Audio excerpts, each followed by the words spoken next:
తెలంగాణ ముఖ్యమంత్రి రేవంత్ రెడ్డి ముఖ్యమంత్రి పదవిని తీసుకొని 2 సంవత్సరాలు అయింది. ఒక్క సంవత్సరం నాకు అవకాశం ఇవ్వండి, అభివృద్ధి అంటేటో చేసి చూపిస్తానా.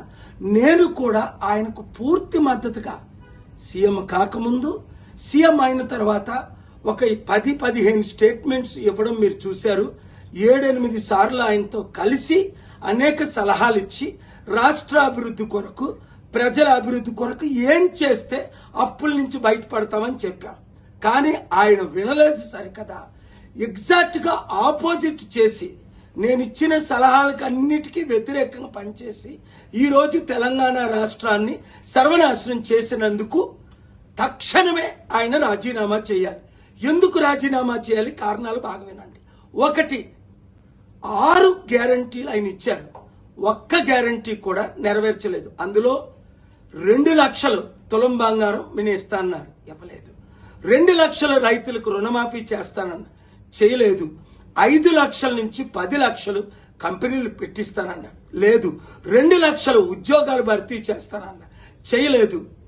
నిరుద్యోగులకు 4,500 అన్నారు, ఇవ్వలేదు. మహిళలకు 2,500 అన్నారు. గ్యాస్ సిలిండర్ ఇలాగ చూసుకుంటూ పోతే 100 వాగ్దానాలకి కంటే ఎక్కువ ఇష్టం వచ్చినట్టు, నోటుకొచ్చినట్టు అబద్ధ వాగ్దానాలు ఇచ్చి ఓట్ల కొరకు అందరినీ మోసం చేశానని ఆయనే ఒప్పుకున్నారు. ఇప్పుడేంటి, డబ్బు లేదు, నన్ను కోసుకు తినండి అంటున్నారు.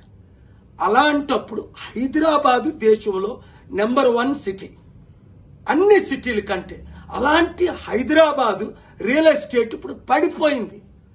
అపార్ట్మెంట్ ₹1,00,00,000 ఉన్నది 50 లక్షలు అయిపోయింది. ఎకరం ₹1,00,00,000 ఉన్నది 50 లక్షలు అయిపోయింది. 100 కంపెనీలు హైదరాబాద్ విడిచిపెడుతున్నారు. బాగుపడింది ఎవరు?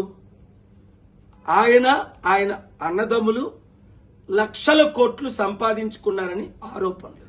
ఆయన చుట్టూ ఉన్న మినిస్టర్లు 100,000 కోట్లు సంపాదించుకున్నారని చూసాం కదా. పొంగులేటి శ్రీనివాసరెడ్డి రెవెన్యూ మినిస్టర్ కొడుకు మీద రుజువులతో FIR అవ్వడం, 100,000 కోట్లు ఆస్తి దోచుకోవడం. ఇప్పుడు 9,292 ఎకరాలు, దాదాపు 5-6 లక్షల కోట్లు విలువైన ప్రాజెక్టులు తన బినామీలకో ఇతరులకో ఇస్తున్నారని ఆరోపణలు ఇన్వెస్టిగేట్ చేయమని, CBI ED ఎంక్వైరీ చేయమని శుక్రవారం స్టేటస్ కో తీసుకొచ్చాను. ఇలాంటి 18 పెద్ద కేసులు ఉన్నాయి. 1 by 1తో మీ ముందుకు నేను వస్తాను. ఆయన మారాలని ప్రార్థించాను. 7-8 సార్లు కలిశాను. మిమ్మల్ని అందరినీ ప్రార్థించమన్నాను.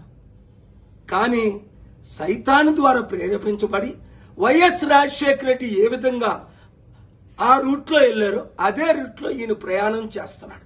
ఇంకా లాభం ఎవరికి? కాంగ్రెస్ పార్టీకి. 100,000 కోట్లు ప్రతి నెల పంపిస్తున్నారని బీఆర్ఎస్ బీజేపీ వాళ్ళు ఆరోపణలు చేస్తున్నారు. నోరు మూయించడానికి బీఆర్ఎస్ బీజేపీ వాళ్ళు చుట్టూ పెట్టుకున్నాడట కొంతమందిని. ఇంత ఘోరమైన పరిపాలన. నేను బెస్ట్ సీఎం చేద్దామని మీకు చెప్పాను, మీ అందరికీ ఓట్లు వేయమన్నాను. ఆయన వరస్ట్ సీఎం అయిపోయాడు ఈ 2 సంవత్సరాల్లో. చదువుతుంటే ఆశ్చర్యం కలుగుతుంది. ఊహకు అతీతంగా సర్వనాశనం అయిపోయింది. ఇప్పుడు 400 కోట్లు ఖర్చు పెట్టి ఈరోజు రేపు సమిట్ వాళ్ళ తమ్ముడికి ఇన్ఛార్జ్ పెట్టారట. 6,000 మంది పోలీసు బృందం అట. ఈ సమిట్కి ఎవడొస్తున్నాడు?